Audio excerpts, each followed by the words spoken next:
degrees Libra. I think you're probably aware of that. And so, yeah, and so that's just what happens. The equinox just means like in the spring, the sun goes into 0 Aries, and then in the fall it goes into 0. That's all that it means. But the full moon itself, a few hours after the equinox, is the sun in 0 degrees Libra, and then the moon in 0 degrees Aries. And so what this means that this wave of compassion that the new moon seems to predict, it means, judging by the fall equinox and the full moon, that this is actually really going to happen. This is like a kind of like a double whammy. And I don't know whether this is going to be the planet waking up and realizing that we're losing many species in the sea, and the planet starting to really wake up to the implications of for example, the oil spill in April. I don't know exactly what it is, but boy, something's going to happen. Oh.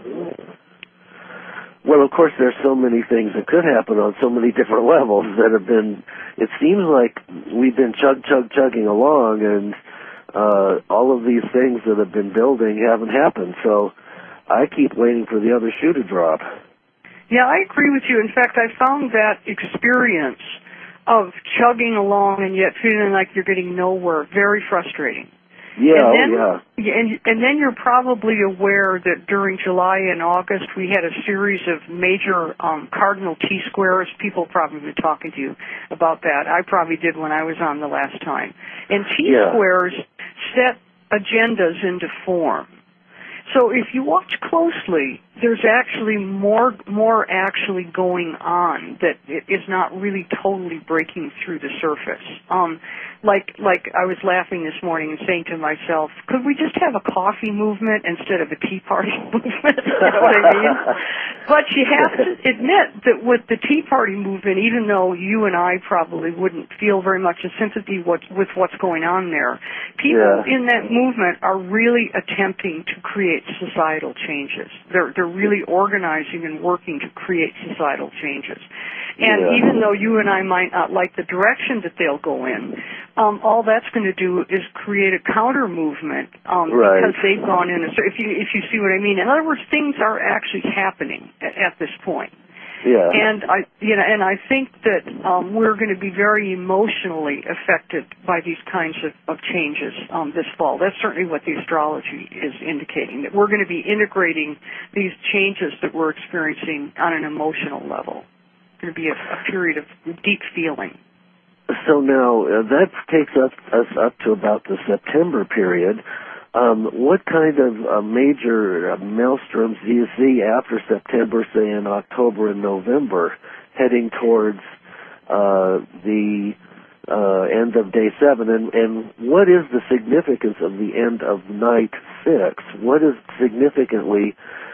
usually the, how does that usually manifest as it wanes or as it finishes up? It must have some kind of swan song that it sings. Yeah, well, the way I would put it would be, and I think we actually talked about this in the other show a little bit, what we attempt to decode is what is night 6 resonating with. And so when we go back into the other underworlds, this is the previous night 6s, we find that during night 6 of the regional underworld, which was about 14,000 BC up until about, or 14,000 years ago up until about 6,000 BC, something like in that range, what we see there is a series of cataclysms. And, for example, the high point of the cataclysmic phase in the regional underworld, that's the 100,000-year-long underworld. It's the Paleolithic time for our species. The high point of night 6 was an actual huge cataclysm 11,500 years ago, 9,500 BC. And so if we get into the day of the horizon oil spill in the Gulf of Mexico, I was watching in April to see what would be happening on the planet because April resonates with that 9,500 BC cataclysm. And so what we saw happening, obviously, was a very big cataclysm. And I don't think there's any way, regardless of what the media says, that there isn't a huge loss of life here and a huge tragedy brewing. And I think you would probably agree with me. Absolutely. Yeah, and so it could be that what we're going to see, what the astrology would show more in October, would be that a very big realization is going to sweep the planet. And I think that realization is going to have to do with the death of the species, probably, and also the absolute virtual necessity to end war on the Earth. It could play out as an economic collapse, because the only thing that's keeping the United States able to keep on going in Afghanistan, and continuing to hold so many troops in Iraq, the only reason that it's possible is because of the economy. So, we could see an economic crash that'll finally get the United States to stop trying to be the world empire. Yes, that would be nice. That would be a refreshing experience. You get a wound, you get an environmental wounding, you get an economic wounding, and then finally the emperor has no clothes. If you see what my point is. Yeah. So I think that all has to come to an end. However that may be, and of course, there are people saber-rattling for World War III in order to pull us out of our economic problems because we're a debt nation, but I don't see that happening. Do you remember back in the 50s when people were running around saying, I'd rather be dead than red? Remember that? Yes, well, I was running around saying I'd rather be red than dead. You know what I mean? And so back to resonation lands, if we go to the national underworld, which is the 5,000-year underworld. It's basically 3,116 BC through 2011. What we get as a resonation point is the Inquisition.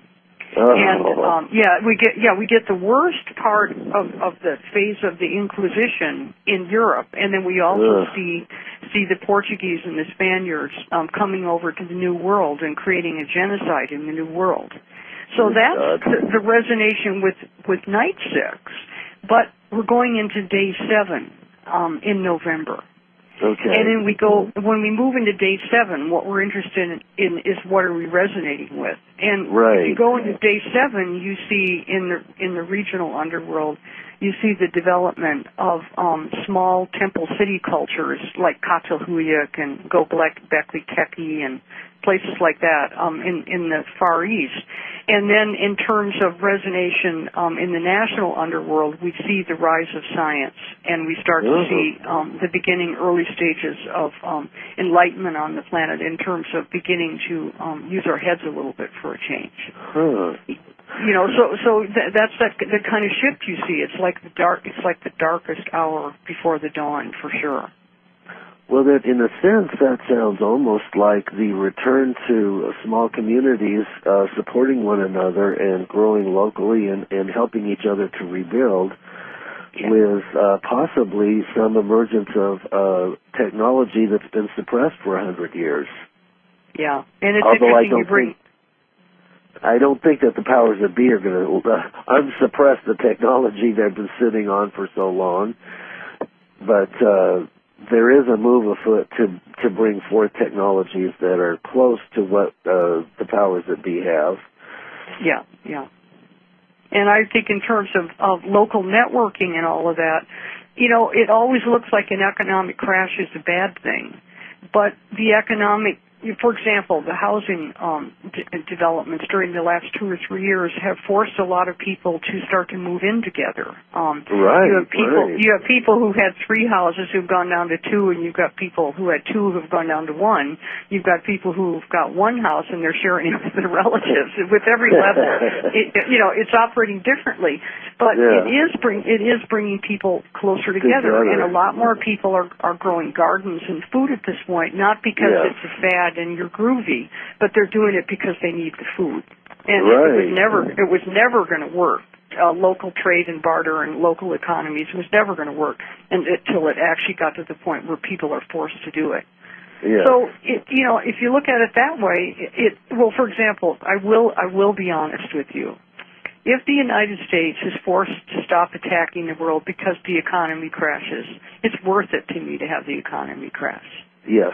And I don't want that to happen. I mean, because there's no way everybody is going to be very, very seriously affected by this.